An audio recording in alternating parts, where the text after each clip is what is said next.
बात यहाँ तो देखिए आज हम लोग पढ़ेंगे इलेक्ट्रॉन बंधुता में आवर्तिता। ठीक है ना। तो इलेक्ट्रॉन बंधुता में आवर्तिता के अंतर्गत जो है हेडिंग डालिएगा आवर्त में आवर्तिता। आवर्त में आवर्तिता। ठीक है।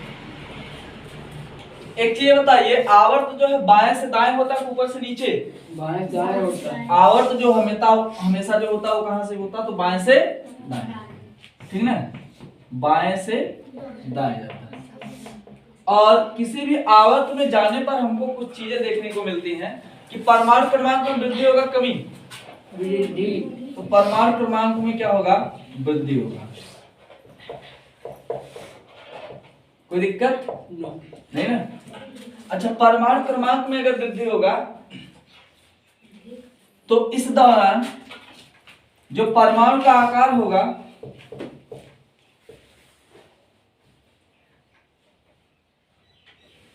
परमाणु का आकार नहीं, आवर्त है ना, जो आवर्त होगा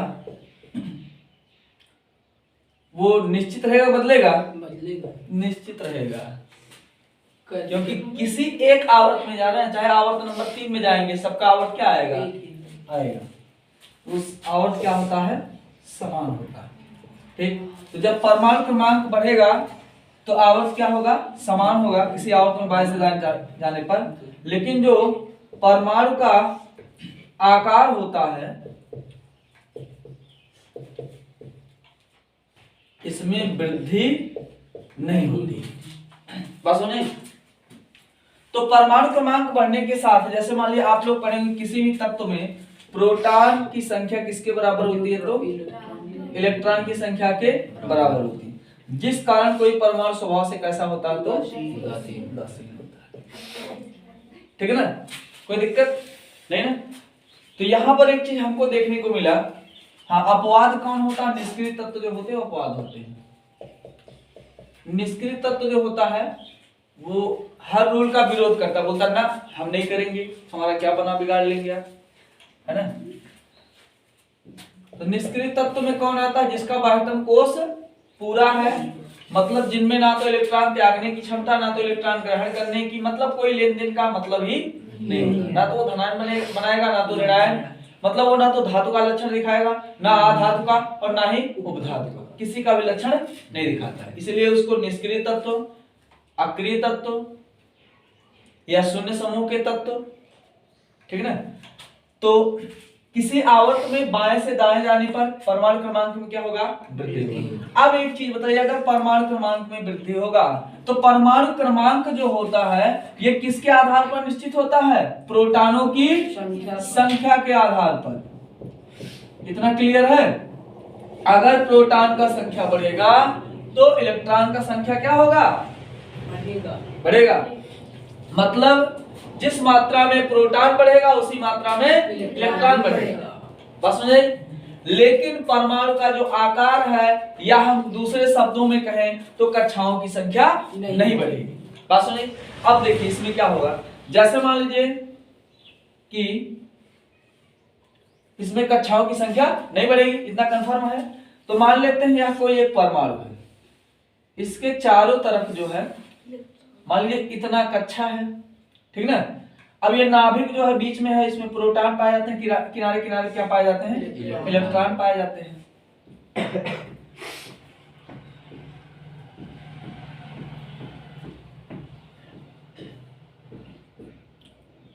अब एक चीज तो फिक्स हो गया है कि इसमें जो है प्रोटॉन भी बढ़ेगा, इलेक्ट्रॉन भी बढ़ेगा, लेकिन कक्षाओं की संख्या नहीं बढ़ेगी। जब कक्षाओं की संख्या नहीं बढ़ेगी ऐसे केस में, ठीक, जैसे मान लीजिए एक छोटा चुंबक था और एक लोहे का टुकड़ा था, ठीक, दोनों जितने दूरी पर रखे गए थे, मान लीजिए दोनों के बीच का दूरी 5 मीटर था। बाद में क्या किया गया? चुंबक का आकार बढ़ा दिया गया, लोहे का आकार भी बढ़ा दिया गया, लेकिन दूरी 5 मीटर ही रहने दिया गया। तो पहले जितना खींच रहा था उतने खींचेगा, उससे ज्यादा उतने खींचेगा। बड़ा चुंबक तेजी से खींचेगा? अरे तो बड़ा लोहा भी तो बड़ी लोहा भी तो बड़ा हो गया। आकर्षण बल बढ़ गया ना, खिंचाव बढ़ गया। अब ये वाला मामला खिसक के जाएगा कि नहीं जाएगा?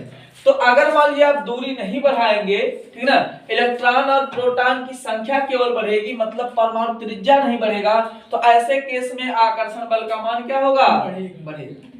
बस नहीं, तो यहां पर हम कह सकते हैं कि अगर आकर्षण बल का मान बढ़ेगा तो इलेक्ट्रॉन बंधुता क्या होगा? इलेक्ट्रॉन बंधुता क्या होगा बताइए? आकर्षण बल ज्यादा लगेगा, खिंचाव वाला बल ज्यादा लगेगा। तो ऐसे केस में अब इलेक्ट्रॉन बंधुता होता क्या है पहले बताइए। तो मान लीजिए कोई तत्व है, जनरली वह कैसा होता है? तो उदासीन अवस्था में होता है, और जब वह गैसीय अवस्था में उसके विलगित परमाणुओं के द्वारा इलेक्ट्रॉन को ग्रहण करने के लिए जितनी ऊर्जा उत्सर्जित की जाएगी उसी को हम क्या बोलेंगे? इलेक्ट्रॉन बंधुता। ठीक है ना। अब मान लीजिए इसके बीच बहुत तेजी से खिंचाव काम कर रहा है, तो ऐसे केस में इलेक्ट्रॉन जो बाहर से आएगा उसके साथ कौन सा क्वालिटी होगा? तो ये ऋणायन बनाएगा कि नहीं बनाएगा? बनाएगा ना। तो यहां पर जो है जब ऊर्जा का इलेक्ट्रॉन बंधुता का मान क्या हो जाएगा? अधिक होगा कम, तो इलेक्ट्रॉन बंधुता का मान बढ़ेगा। इलेक्ट्रॉन बंधुता का मान क्या होगा? बढ़ेगा, क्योंकि यहां पर आकर्षण बल क्या है? ज्यादा है। और अगर यहां से ऊर्जा निकालना होगा तो आराम से निकलेगा। कोई चीज मान लीजिए बहुत मजबूत है तो उसको तोड़ना आसान है। तो अगर यहाँ पे आकर्षण बल ज्यादा है, क्योंकि परमाणुओं की जो त्रिज्या है या जो कक्षाओं की संख्या वो क्या रहती? बदलती नहीं है। लेकिन यहीं पर जो आकर्षण बल होगा, जब प्रोटॉन इलेक्ट्रॉन बढ़ेगा तो आकर्षण बल का मान बढ़ेगा। ऐसे केस में यहां से अगर उत्सर्जन होगा ऊर्जा का तो वो आराम से निकलेगा, बहुत जो है झेलने के बाद, बहुत झेलने के बाद। इस केस में हम कह सकते हैं कि इलेक्ट्रॉन बंधुता का मान क्या होगा? बढ़ेगा। बढ़ेगा। बात सुने? कोई दिक्कत नहीं ना? इसको बनाइए।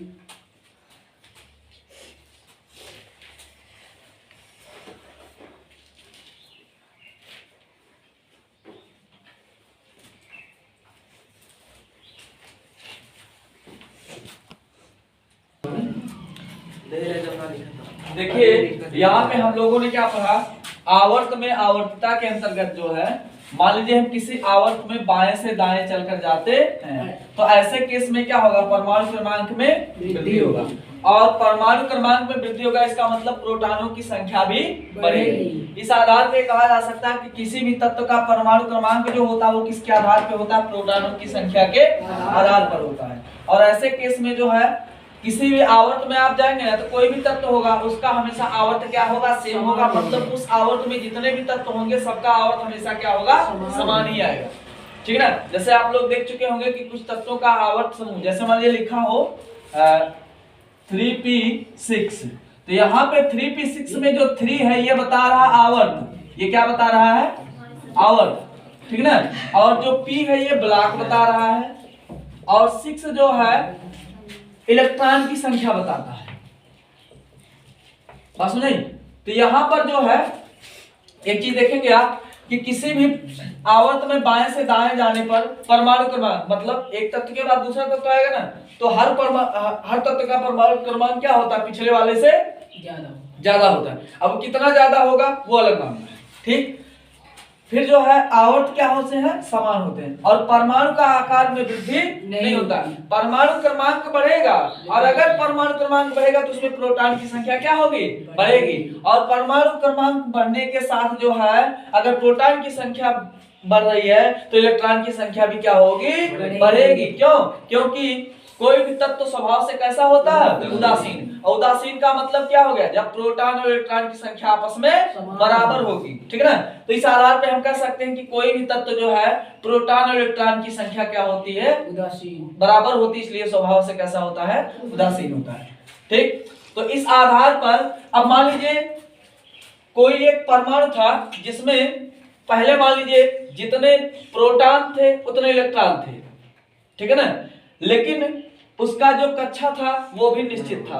बाद में क्या हुआ, उसमें प्रोटॉन की संख्या बढ़ गई और इलेक्ट्रॉन की संख्या भी क्या हो गई, बढ़ गई, ठीक ना। तो यहाँ पर प्रोटॉन की संख्या भी बढ़ी, परमाणु क्रमांक जब ये बाएं से दाएं जाएंगे किसी आवर्त में तो प्रोटॉन की संख्या बढ़ेगी और इलेक्ट्रॉन की संख्या भी बढ़ेगी। तो जब ज्यादा प्लस माइनस होगा तो आकर्षण बल ज्यादा लगेगा, आकर्षण बल भी क्या हो गया यहाँ पे ज्यादा लग गया। अच्छा, अगर आकर्षण बल ज्यादा लगेगा तो प्रभावी नाभिकीय आवेश क्या होगा, घटेगा बढ़ेगा, बढ़ेगा। तो यहाँ पे प्रभावी नाभिकीय आवेश क्या होगा, बढ़ेगा, ठीक है ना। तो इस केस में जो है जब खिंचाव ज्यादा हो गया, मतलब बाह्यतम कोश के इलेक्ट्रॉन और नाभिक के बीच खिंचाव ज्यादा हो गया, ऐसे केस में कोई इलेक्ट्रॉन, अब इलेक्ट्रॉन बंधुता में होता क्या है, ऊर्जा का उत्सर्जन। तो जब कोई ऊर्जा निकलेगा तब इलेक्ट्रॉन जुड़ेगा, और जब ऊर्जा पहले से जो है परमाणु एक दूसरे से बहुत आकर्षण बल से बंधा हुआ है, ऊर्जा आसानी से निकलेगा नहीं, ठीक ना। बहुत ज्यादा मेहनत करने के बाद, तो जब बहुत ज्यादा मेहनत करने के बाद ऊर्जा निकलेगा तो ऐसे केस में हम कह सकते हैं कि यहाँ पर जो है इलेक्ट्रॉन बंधुता का मान क्या होगा, अधिक होगा। बस हो जाए, कोई दिक्कत नहीं ना, लिखिएगा। हाँ, एक चीज ध्यान दीजिएगा, इसमें जो है कुछ अपवाद होते हैं। अपवाद के तौर पर हम लोग कह सकते हैं कि अपवाद का मतलब क्या होता है, जैसे मान लीजिए एक कोई कक्षा है, ठीक ना, तो उसमें जो है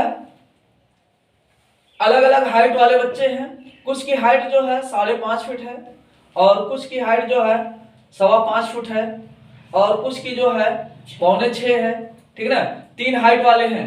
अब उसमें क्या किया गया कि सेम हाइट वालों को जो है एक एक लाइन में खड़ा कर दिया गया, सेम हाइट वालों को एक एक लाइन में खड़ा कर दिया गया। अब इस केस में पाया गया कि कोई एक बच्चा ऐसा था जो ना तो जो है 5.5 वाला था, ना तो 5.25 वाला था, ना तो 5.25 वाला था, वो थोड़ा सा ऊपर नीचे था। इस केस में उसको कहीं भी खड़ा कर दिया गया 5.5 और 5.25 वाले में, है ना। तो यहाँ पे क्या हुआ कि वो सबके जैसा समान था कि जो उसमें कुछ अंतर था, कुछ अंतर था ना। तो अपवाद में क्या होता है कि मतलब हर नियम में कुछ ना कुछ अपवाद आपको मिलेगा। कोई भी नियम आप उठा के देख लीजिए, वहां पे आपको फॉल्ट मिल ही जाएगा कि दुनिया में जो है, आप लोग सुने होंगे कि दुनिया में किसी भी चीज की कमी नहीं है। बस वही है कि उसके बारे में जानकारी, उसकी खोज, उसका पता कि कब चलता है कब नहीं चलता है। तो इसमें जो है ना, एक होता है आवर्त संख्या 14वें वर्ग के तत्व और 15वें वर्ग के तत्व। और सुनिए, 15वां वर्ग जो होता है इसको नाइट्रोजन परिवार बोलते हैं। कौन सा परिवार? नाइट्रोजन परिवार, ठीक ना। तो इसमें जो है आपका देखेंगे कि 14वें वाले का कम होना चाहिए, 15वें वाले का ज्यादा होना चाहिए, ठीक है ना। अरे यार, जब जाएंगे आप तो इसमें क्या होगा, आवर्त में बाएं से दाएं जाएंगे तो इस आधार पर क्या होना चाहिए, 14वें वाला तक तो आपको पहले मिलेगा, 15वें वाला बाद में। अरे इसे तो लिखा होता है 1 2 3 4 डाट डाट मान लीजिए 14 फिर 15 फिर 16, है ना। तो ये मान लीजिए 14वां और 15वां आवर्त जो समूह जो है जिस आवर्त में है, तो वहां पे 14 आपको पहले मिलेगा, 15 बाद में मिलेगा। तो 14 का जो है इलेक्ट्रॉन बंधुता जो है कम होना चाहिए, 15 का ज्यादा होना चाहिए, 16 का और ज्यादा होना चाहिए। लेकिन होता क्या है कि यहाँ पर ये सब तो मामला ठीक है, 16 के बाद 17 ये सब ठीक चलता है, ये 14-15 मारपीट हो गया, है ना। क्यों? क्योंकि यहाँ पर नियम का पालन नहीं होता है। यहाँ पर 15वें समूह का जो तत्व है, इनकी जो इलेक्ट्रॉन बंधुता होती है वो क्या होती है, कम होती है, और वहीं 14वें समूह की क्या होती है, अधिक होती है। तो यहाँ पर अब मान लीजिए पीछे से चला आ रहा था कि जो आगे है उसका कम, उसके पीछे वाले का उससे अधिक, उसके पीछे वाले का उससे अधिक, और जो उसके पीछे है उससे अधिक, जो सबसे पीछे उसका सबसे अधिक। बीच में दो लोग के लिए उल्टा हो गया, जो आगे है उसका ज्यादा हो गया, पीछे वाले का कम हो गया। तो यहाँ पर अपवाद कौन हो जाएगा, समूह संख्या 14 और 15 के तत्व। अब समूह संख्या 14 में कौन आएगा, कार्बन वगैरह आएगा, सिलिकॉन वगैरह आएगा, है ना। तो ये सब जो है यहाँ पर एक अपवाद होता है, बाकी हर जगह जो है यही नियम अप्लाई होता है कि किसी भी आवर्त में आप बाएं से दाएं जाएंगे तो प्रोटॉनों की संख्या क्या होगी, वृद्धि होगी। और इस प्रकार जो है नाभिक और बाह्यतम कोष के इलेक्ट्रॉनों के बीच आकर्षण बल का मान बढ़ेगा। और जब नाभिक और बाह्यतम कोष के इलेक्ट्रॉनों के बीच आकर्षण बल का मान बढ़ेगा लेकिन कक्षाओं की संख्या में कोई वृद्धि नहीं होती है, ऐसे केस में प्रभावी नाभिकीय आवेश का मान भी क्या होगा, बढ़ेगा। और इस स्थिति में इलेक्ट्रॉन को ग्रहण करने के लिए जो ऊर्जा उत्सर्जित करनी होगी उसको निकालना बहुत आसान नहीं होगा, ठीक ना। ऐसे केस में जो है इलेक्ट्रॉन बंधुता का मान क्या होगा, बढ़ेगा। बस हो जाए, लिखिएगा।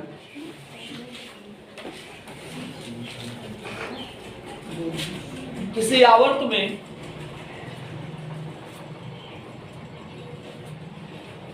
बाएं से दाएं जाने पर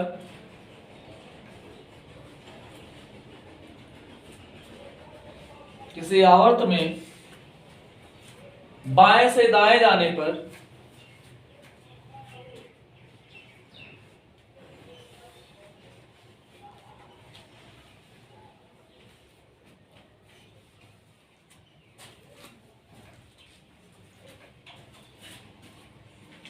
परमाणु क्रमांक में वृद्धि होने के साथ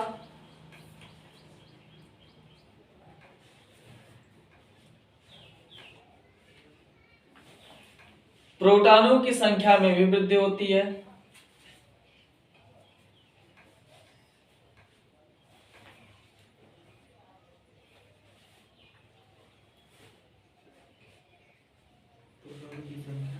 में भी वृद्धि होती है।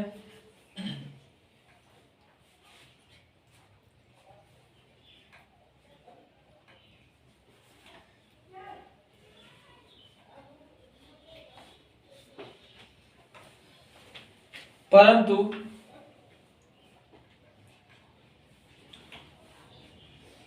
कक्षाओं की संख्या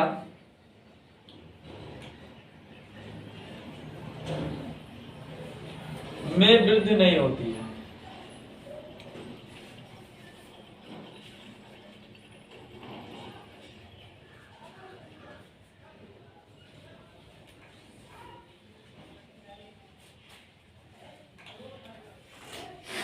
ऐसी स्थिति में परमाणु का आकार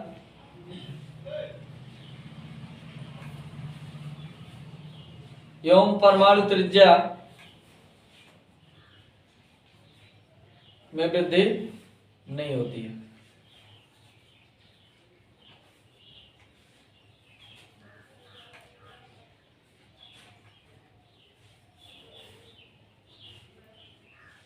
परमाणु का आकार एवं परमाणु त्रिज्या में वृद्धि नहीं होती है।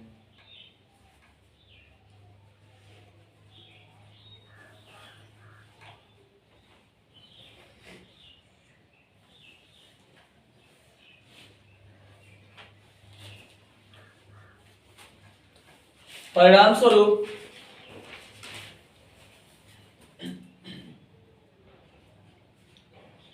नाभिकीय आवेश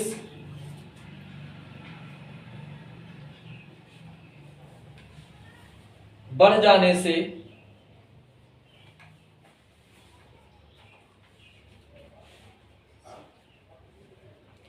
नाभिकीय आवेश का मतलब क्या, प्रोटॉनों की संख्या। नाभिकीय आवेश बढ़ जाने से प्रभावी नाभिकीय आवेश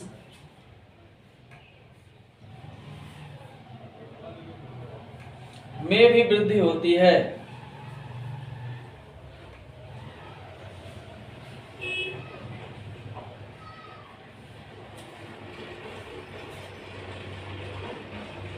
ऐसी स्थिति में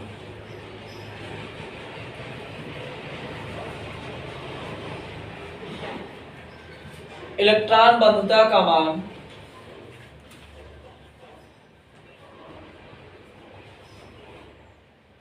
भी बढ़ता है।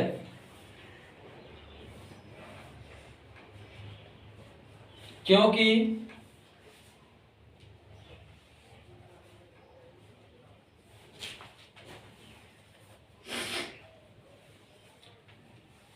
इलेक्ट्रॉन ग्रहण करने के लिए इलेक्ट्रॉन ग्रहण करने के लिए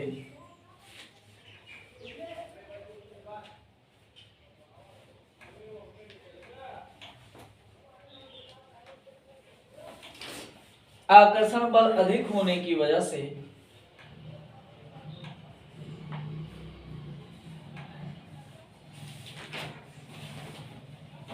ऊर्जा का उत्सर्जन आसानी से संभव नहीं है।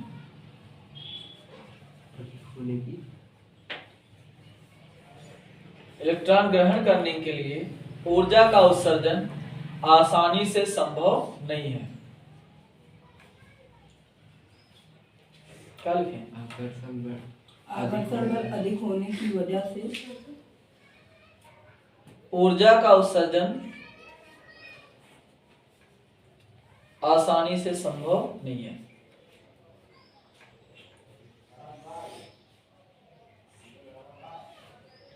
ठीक है, नीचे लिखिएगा अपवाद।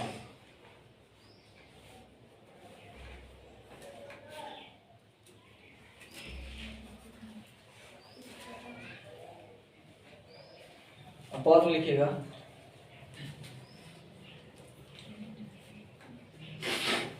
किसी आवर्त में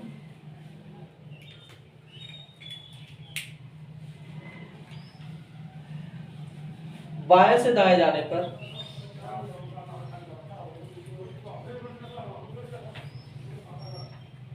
इलेक्ट्रॉन बंधुता का मान बढ़ता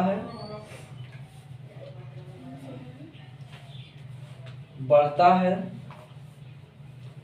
बाएं से दाएं जाने पर इलेक्ट्रॉन बंधुता का मान बढ़ता है, जबकि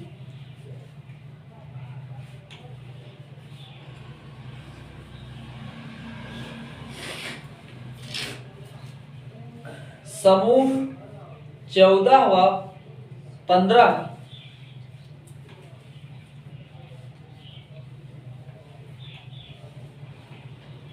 के तत्व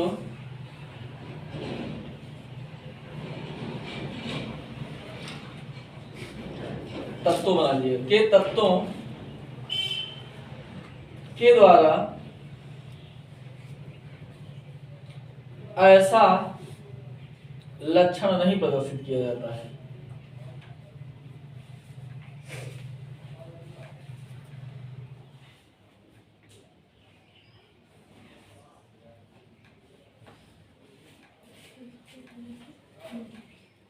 ठीक है, हो गया।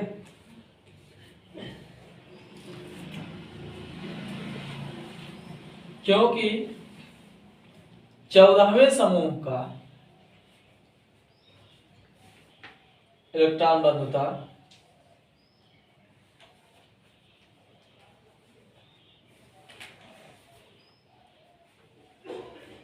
चौदहवें समूह का इलेक्ट्रॉन बंधुता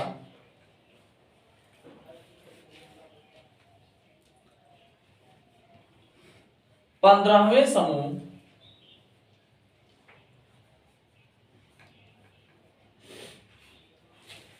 से अधिक होता है, जबकि होना चाहिए क्या 14 का कम होना चाहिए 15 का ज्यादा। इसमें 14 का ज्यादा हो जाता है 15 का कम हो जाता है, तो सीरियल वाइज हो रहा है, उल्टा हो गया, बीच में उल्टा हो गया। बात समझे? ठीक। अगला हिंट डालिएगा समूह में आवर्तिता। कोई दिक्कत तो नहीं इसमें?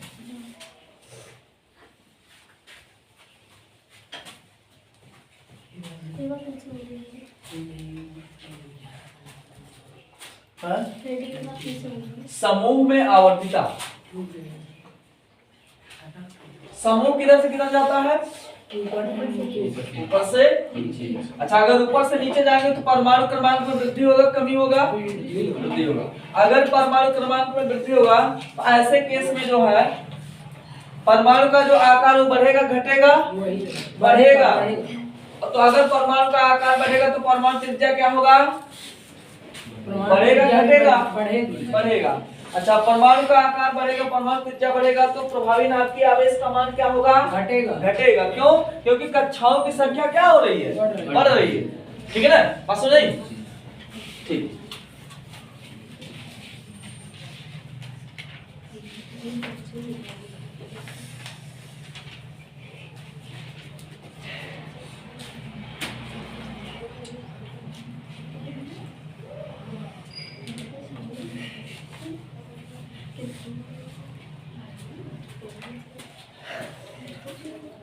समूह में आवर्तिता।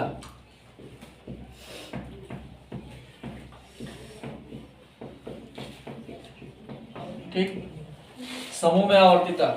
तो समूह जो होता है ये ऊपर से नीचे होता है,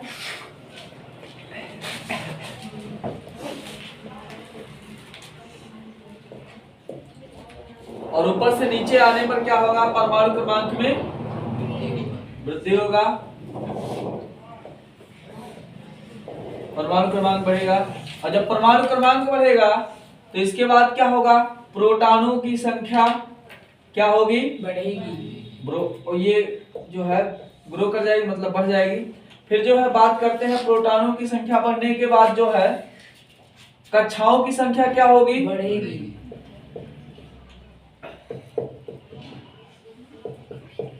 कक्षाओं की संख्या बढ़ेगी। और कक्षाओं की संख्या बढ़ेगी तो परमाणु त्रिज्या क्या होगी, बढ़ेगा। बढ़ेगा, परमाणु त्रिज्या बढ़ेगा। परमाणु त्रिज्या बढ़ेगा तो नाभिक और इलेक्ट्रॉनों के बीच आकर्षण बल क्या होगा, घटेगा। आकर्षण बल क्या हो जाएगा, घट जाएगा।